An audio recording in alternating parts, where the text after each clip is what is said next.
I'm Dr. Elisabeth Sheff. Most people call me Dr. Eli or just Eli. Um, I am an expert in sex and gender minorities, especially families with children and consensual non-monogamies and BDSM are my three primary areas. Although I'm familiar with the entire LGBTQ plus rainbow. Um, I am an expert witness for families who are facing losing custody of their children in court, generally either because they are polyamorous or because they are kinky, identify as kinky, or have private kinky sex. And I'm generally trying to explain to the court how, even if they have unconventional relationships, that doesn't make them unfit parents if if they're not having sex with or in front of the children, then their sexuality is a moot point when it comes to custody. If it's separate from the kids, is generally what I'm trying to get across. I also do relationship coaching. I specialize in the mono consensual non-monogamy dynamic where one person wants monogamy or an exclusive relationship and the other person wants consensual non-monogamy or an open relationship. And that people can work that out, but it takes a lot of negotiating and it takes a special kind of relationship to be able to do it, like people who are willing to come towards the middle of their experience and their desires. If you have people who are really far towards the edges in their orientation towards either singularity or multiplicity, sometimes it can't work at all. But if people are a little more in the middle, I can help them find ways to kind of navigate that mixed orientation relationship. I'm also a researcher. I've been doing the longitudinal polyamorous family study, which I started in 1996, following polyamorous families with children across time to see how growing up in a polyamorous family affects people. I've written some books about that, 4 different books. Probably my best known book is The Polyamorists Next Door. And I have a few other books coming out in the future using those data. Um, I'm an academic. I've taught in universities around the world and in the United States, a whole bunch of them, but also some abroad. I guess that about covers it. Incredible. What led you to this profession and kind of specific niche? That's a good question. I think um, I've always really appreciated the unconventional, always had an appreciation for the margins of society. I think I find the center or kind of the mainstream or the conventional, it's not offensive to me. It's just not that interesting. I haven't spent much time there. I grew up on the margins of society and feel most comfortable and most interested in that. So it just made sense for me to study sociology, which is what my PhD is in, because I'm interested in, what gets determined to be socially marginal and what occupies the center of social attention, kind of, and who makes those decisions and how. So, of course, those are great questions for sociologists to ask. So, I ended up studying that. My dissertation was on polyamory. Um, and many of my polyamorous participants mentioned BDSM to me over and over during interviews with them. And I knew what, vaguely knew what sadomasochism was, but had never heard of BDSM, didn't know what the acronym was, didn't really know what they were talking about. So when I finished my dissertation research, thinking, all right, that was interesting, I'm done with polyamory now. What's my second strike research? I'm going to look at BDSM because they kept talking about that. So I started researching BDSM and people, but I was still writing and publishing from my original data set on polyamory. And people kept asking me, how are these people doing now? And how is it impacting their children? So I was like, well, obviously I need to go back and look at that, like this, thinking I'm done with this topic is not realistic. So that's how I started a longitudinal study, but I had already started in between there the BDSM study. So I kind of hopscotch those, working on both of them simultaneously, although I haven't been collecting data on BDSM in probably 10 years, but I read all the things. I go to conventions, I go to other people's presentations, I do a lot of continuing education, like even though I'm not actively collecting data, I am up on the cutting edge of that field. I'm curious, what is one of the most interesting or surprising things you found as you were studying these polyamorous families, their children? Is there anything that just really stands out to you that was really surprising or interesting? I would say there are two main things. The first thing is I had really expected by the time, once I could talk to the kids, it took me a long time to get permission to speak directly to the children, because when you're doing research in a university, there are governing boards that manage the way you do that research. And it was a long process. Getting their permission to talk to children is especially difficult, because kids are vulnerable. You can't mess with children, so they should be protected. I'm not complaining. I'm just saying that's the way it happens in reality. So finally, once I was able to get permission to talk to them, I kept expecting them to say, when I would ask them about disadvantages of growing up in a polyamorous family, I kept expecting them to talk about partners leaving and how difficult that was for them when their parents' partners would leave. And the kids would not mention that. They would mention other things. It wasn't like there were zero disadvantages, but the partners leaving wasn't one of the things. And I would always ask them. And one of them finally was like, this seems to be like, you ask me about that a lot.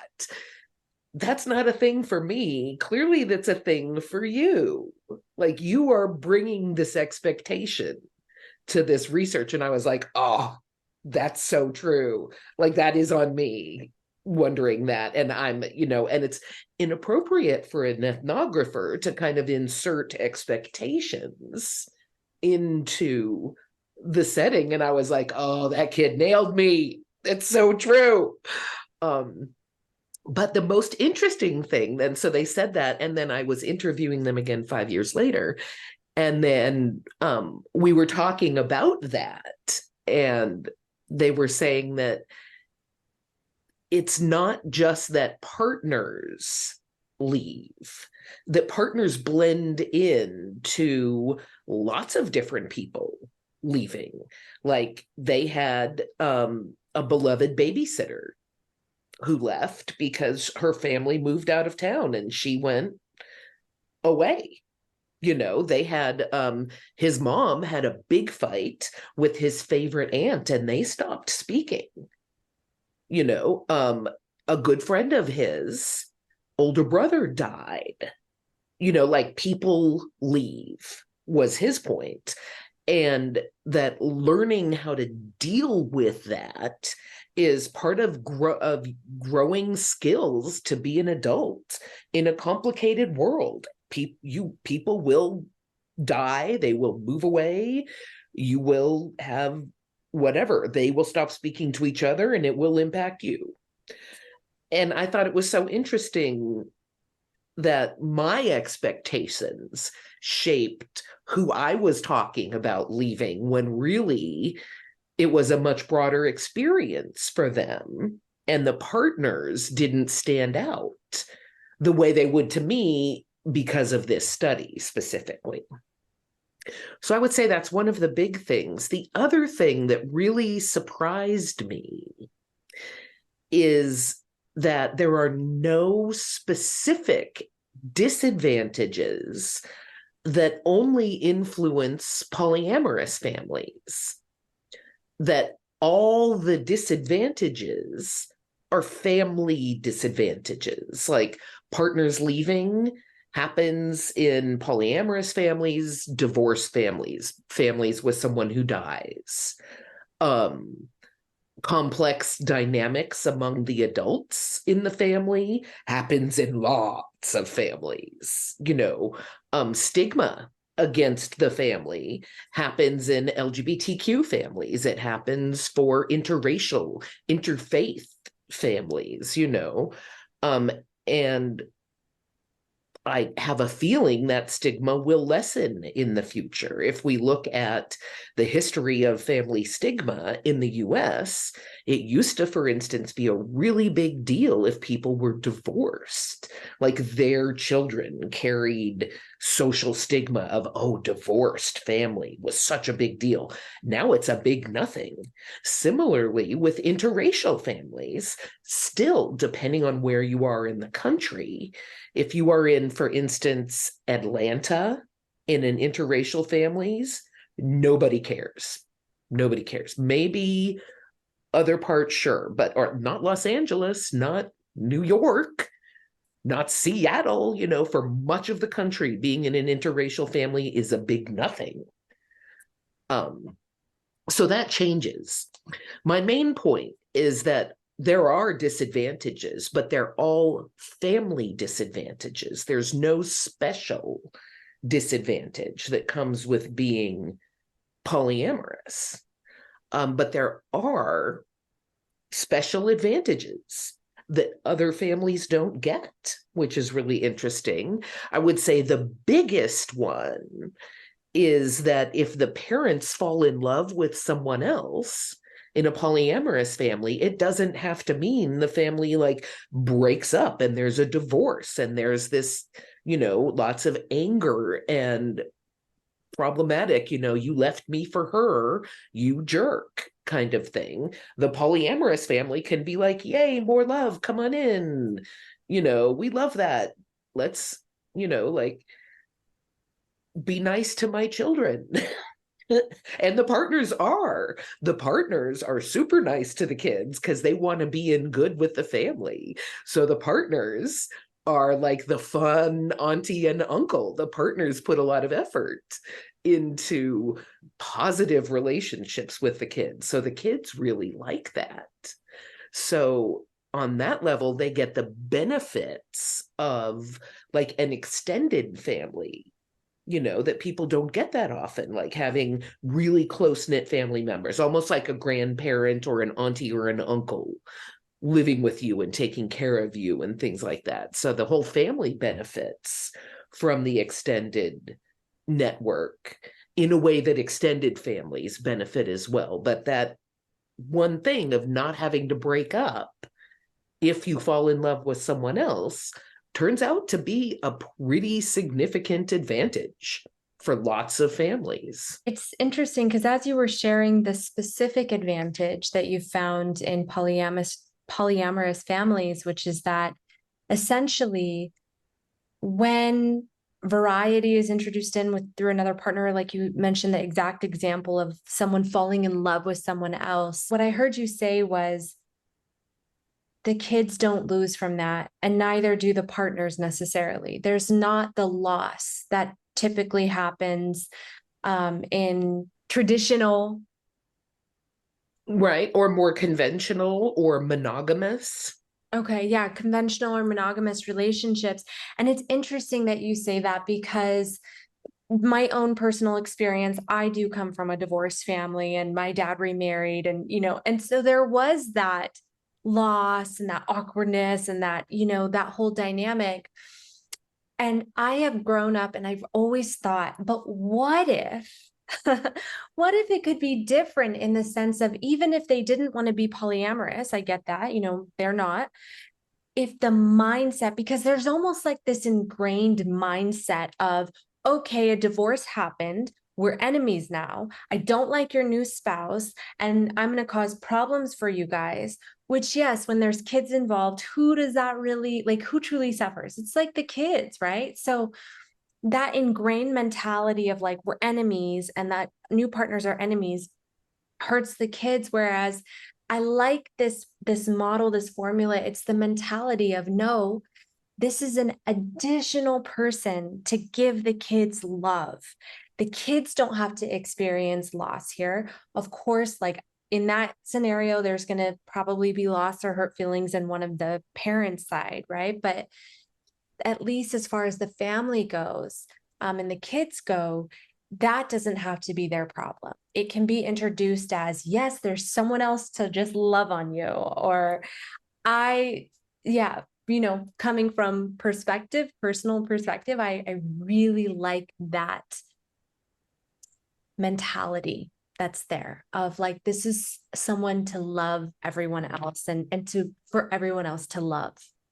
And I think you make a really good point that it depends on how the adults handle it.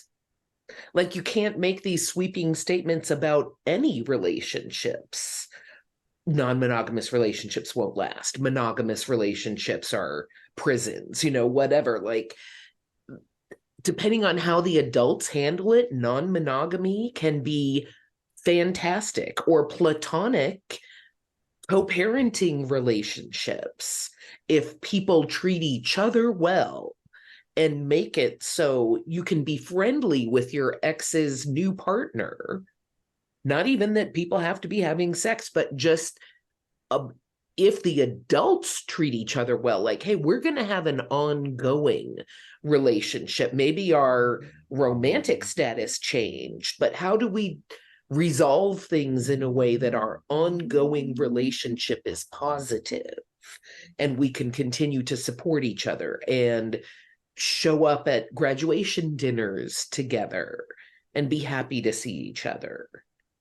That, if the adults can handle it in that way, I think makes all the difference, regardless of the relationship style among the adults.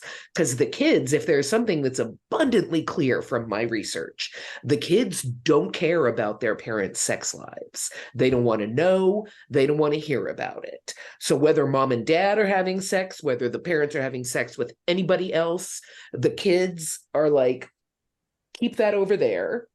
What I want when the kids are talking, what they're telling me they want is a family that can come to the graduation dinner and sit together nicely and everyone really be comfortable and happy and supportive of each other, regardless of the sex.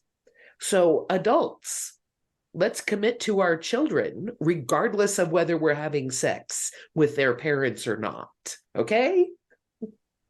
I love it. I want to ask you something that I'm curious your thoughts because of your specialty, your focus, your research. Obviously, being someone who's been working amongst LiveJasmin and its members and its models, the Kinsey Institute has been doing a lot of research on LiveJasmin's user base and model base. I'm gaining a new perspective about fantasy, BDSM, kink, and realizing how many people have these fantasies that either they explore or they don't.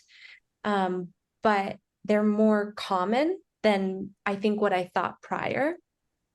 And so you, someone who has been working with people on, as you said, like the minority when it comes to sexuality, would you say that, let's use BDSM and kink as the example, like, would you say that is truly the minority, or that maybe there's only a minority of people that are expressing it, exploring it, talking about it? I'm genuinely curious what your thoughts are on that.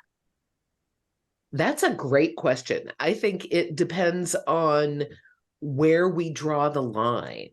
Like if we're drawing the line to include spanking during sex, then I would say no, that maybe is the majority of allosexuals. So people who enjoy sex and want to have sex and experience sexual arousal or attraction is an allosexual.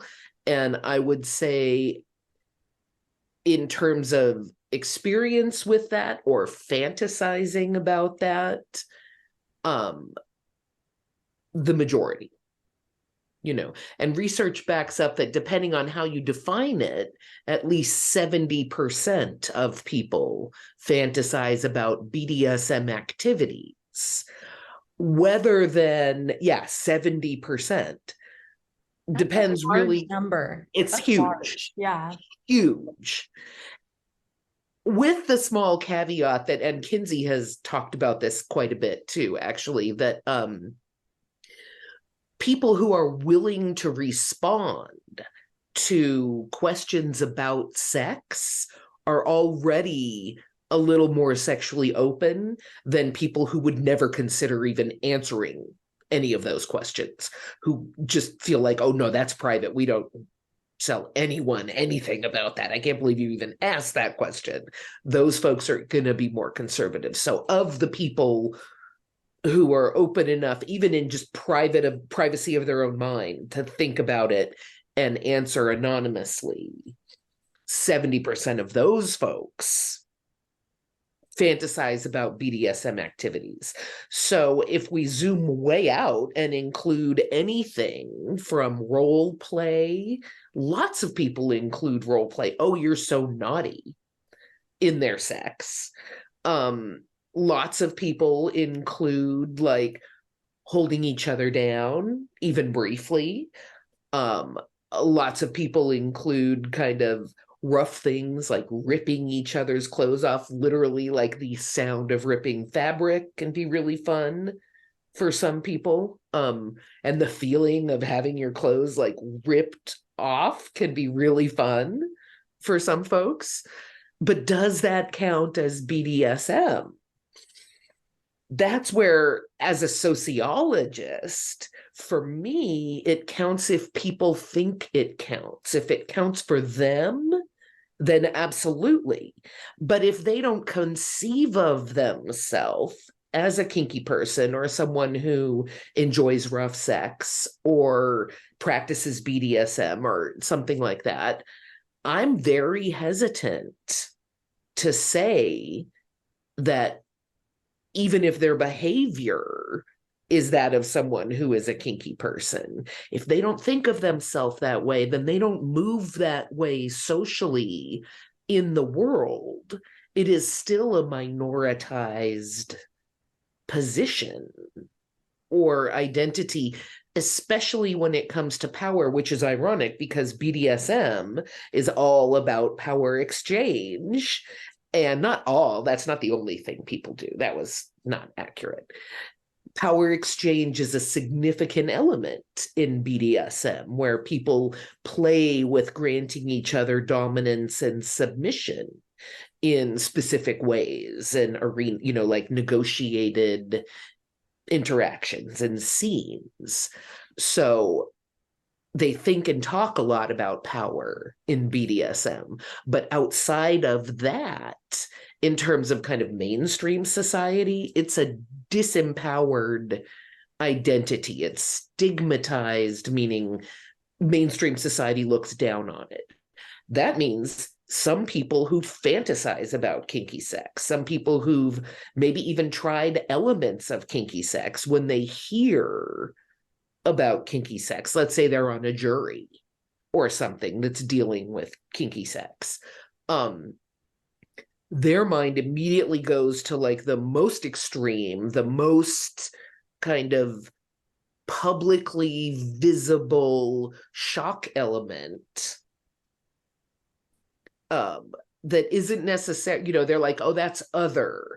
That's not me. That's, these people are really weird. And they're not thinking, oh, I've enjoyed that ripping fabric feeling, or I've enjoyed spanking, or being told I was naughty, or whatever, because it's, they're thinking someone mostly nude on a leash with a ball gag and a mask, wearing a butt plug tail, which within BDSM kinks areas, that's really not that uncommon, true, but it's one small part of the identity, and there's a lot else happening that's much more, dare I say, conventional. If convention is what people actually do, no, that would be practice. It's not conventional, but it's common in the way that every society that we find, like pictographs, there are pictographs of erotic spanking, pre-written language. We see evidence of kinkiness, what we think of as kinky now, across history. So it's clearly something people like and do and want, across time and across cultures. But that doesn't mean that people are comfortable with it now, or that our laws and regulations don't discriminate. They do. We have discrimination against sex and gender minorities. So any kind of sexuality that makes other people uncomfortable, even if it's not their business, people get all uptight about it and want to make laws and regulations and policies around it. And that's true of BDSM. I would say mostly right now, we're seeing that in terms of regulating access to healthcare for transgender people. Like, why are these people who want to stop transgender folks from having access to healthcare, why do they care so much so that they're building a whole movement around denying someone else healthcare? That makes so little sense to me, but it's not even the topic. I got off topic. It's interesting because I interviewed someone who said that, because you brought up the pictographs that were found even before, written language, which I find that fascinating, that essentially they were creating what, maybe it wasn't porn, but it was like erotic images, carving it into the caves and the stones. Like, I think that's really funny, to be honest. We have such an explosion of sex and gender diversity now because of the advent of internet communications has made a huge difference in that people are realizing that whatever level of diversity they have, other people are that way too, and they're able to find each other now and reject the social messages of shame and isolation. Maybe not completely, maybe not easily, but there's so much more awareness and support of, for instance, kinkiness. And an explosion, huge explosion of the number of people who think of themselves as kinky because they can find each other on FetLife, for instance. Before FetLife, which is, people call it Facebook for kinky people, is what kind of the characterization people have of FetLife. Before that, it was much more difficult to find other kinksters to chat with. Now, with FetLife and Facebook and Instagram and LiveJasmin. Jasmin, all the things, but especially Jasmin, of course, Jasmin especially. People can find each other in a way that they never could before, and it's made a huge difference in how people feel about themselves, how connected they feel to community. and has unfortunately brought backlash, because the bigger and more visible this diversity gets, the more upset some people get about it and want to attack. Like, before transgender folks were more visible, they weren't coming up with all these outlandish laws to prohibit transgender people from blinking or whatever they're onto now. They didn't even put the effort into that. Now that transgender people are more visible, and especially younger people are beginning to question this false gender dichotomy, and young people are like, no, there's a lot more of us in the middle than you thought before. The backlash of that is a lot more attention to transgender people in a very negative way, legally, socially, institutionally. I would say that's been one of the major strengths of the internet from the very beginning, that people who are isolated and kind of different from the people around them in whatever way, have found a lot of community, acceptance, recognition, and soothing online. And I remember when one of my colleagues, Carrie Costello, has done research on Second Life and people's gender and sexual expressions in Second Life. And Second Life isn't as big of a deal as it used to be now anymore, but for a while, like during the MySpace era, Second Life was a really big deal, and people would find each other online and have these very different gender expressions and sexual expressions, and some people made these very lasting relationships with each other. So I think something like Jasmin, that offers an online forum for people to interact and kind of meet in a way that they can be almost more authentic than whatever their physicality allows them. Like, for me, on the outside, I'm in my mid-50s. On the inside, I'm really about like 22 at the most, So if I were able to just, be like my most authentic expression of myself, I would probably be 22 in, like whatever came out. So in a way, I'd almost rather that part of myself interact with people, because it's on some level my best part, and in a way could have these really rich and exciting relationships that might not be available in the immediate environment. So online interaction, especially platforms like Jasmin that offer kind of more of an interactive capacity, I think they can really support social connection and support people's mental health and well-being and personal expression. During the pandemic, we kind of started this project when we were a little bit deeper into the pandemic times. And that's why it became very much Zoom based, because we couldn't have people in the office in the studio. And I interviewed a lot of members that told me that just that daily interaction with models on Jasmin is what was getting them through. I want to ask you, it's one of my favorite questions to ask. If you could give one message to everyone in the world about human sexuality that you don't think the world is quite getting right now, what would that message be? Consent can be really fun for everyone involved, because negotiating consent means you have to think about what you want.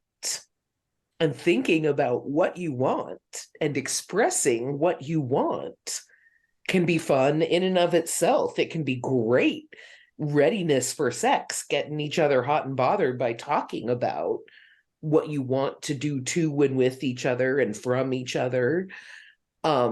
And it really helps people not then have terrible negative sexual experiences. If you've really thought a lot about what you want and talked about it, you're much more likely to have a positive sexual experience around it. You're much more likely to be prepared to kind of manage sexually transmitted infections and potential pregnancy and potential for people to change their mind, which should always be possible.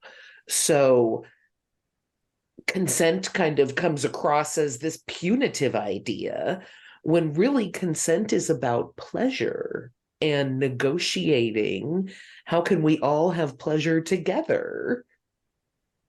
It doesn't have to be this kind of negative view. Consent is fun. Consent is awesome. Like, what do you want? Talk about that. Think about that. But it also kind of involves rejecting shame. If you are driven by shame, then you're not really allowed to think about what you want. You're certainly not allowed to talk about it, and you end up just doing things.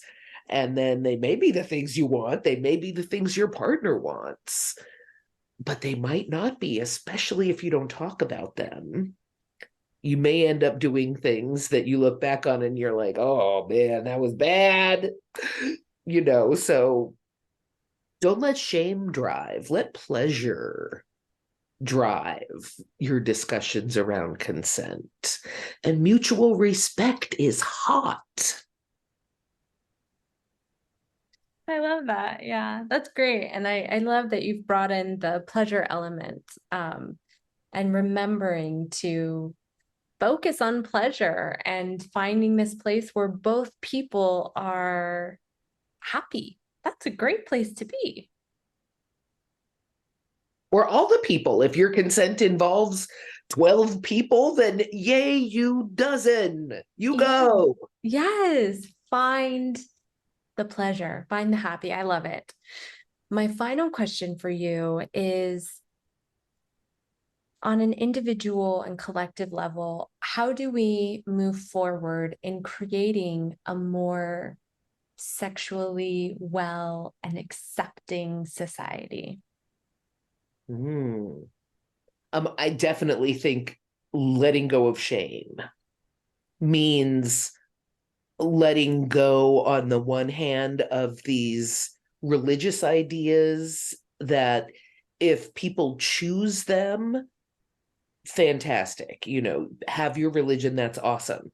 But trying to then impose religious ideas on the rest of society through either legislation and laws and policies, or just through the social pressure of shame.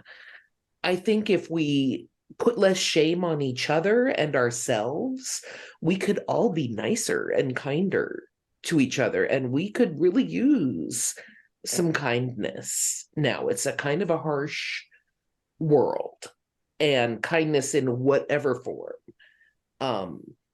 I think another thing that would really help with sex positivity is expanding men's gender expression box. Like, women, we have expanded, and I identify as a cisgender woman. We have expanded our gender expression box hugely over the last 100 years. Since the 1920s, like, women, we burst out of our box. As long as we are taking on kind of valued characteristics associated with men, we're good. We can be financially successful. We can wear all the pants we want. Like, we can wear suits. We can whatever. Like, women's box has expanded.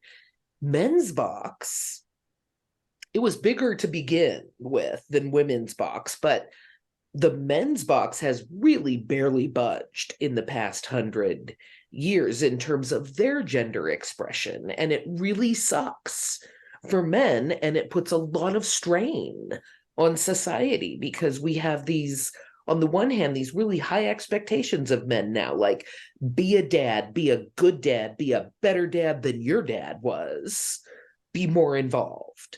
But then if you are a stay-at-home father, you're getting some side eye. Your in-laws are angry at you for exploiting their daughter. You know, your buddies from college are like, dude, what's wrong?